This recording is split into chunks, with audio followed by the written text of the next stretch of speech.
Good morning, traders. Matt Weller here, Global Head of Research with FOREX.com. Today is Monday, the 22nd of June, 2026, and markets are mostly consolidating to start the new week despite some fireworks or at least headlines over the weekend. In today's video, I'll break down everything that you need to know ahead of today's US session. Let's get into it.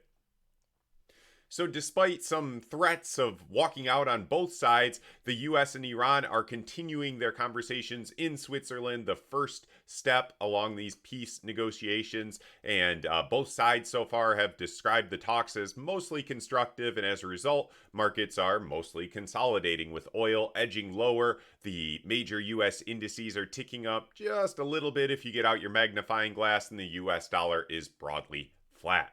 Instead, traders are focusing on other political developments, including in the UK. Something we flagged in last Thursday's video was the potential for UK Prime Minister Keir Starmer to resign. That has now been made a reality. He said he'll stay on through the leadership contest, which could be in August, and maybe in all likelihood will be in August, but there is a possibility that Andy Burnham will become the new Prime Minister as soon as mid-July if there are no challengers. So we'll continue to monitor that situation. Interestingly, the British pound is actually the strongest major currency as we come into today's US session, and a lot of that has to do with something we highlighted in last week's video.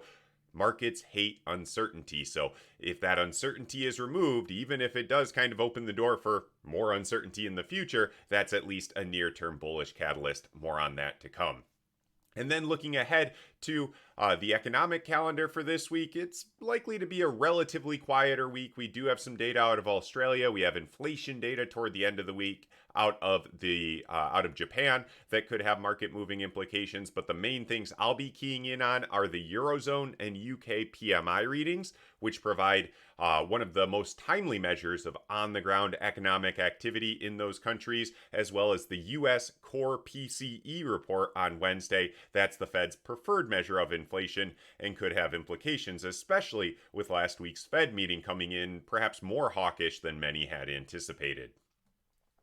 Today's chart of the day is the British pound versus the US dollar. You can see it's bouncing off of support in the 132 area. And again, pound is the strongest major currency so far today. To the top side, the next level to watch for resistance is that previous support level at 133. Now that could provide a ceiling on prices if this bounce extends, and longer term, there's still significant questions over how the UK will address its public finances. So until we get, in all likelihood, Andy Burnham in office and he starts to assemble his cabinet, relay some of the policies that he'll be putting into place, I think it will be difficult for pound to recover toward the highs that we saw, for example, in April, up in the mid 130s or even 136, 137 region. So potential for a short-term bounce here. Keep an eye on that 133 level, and if and when we get there, that could tell us where the pound's likely to head in the near term.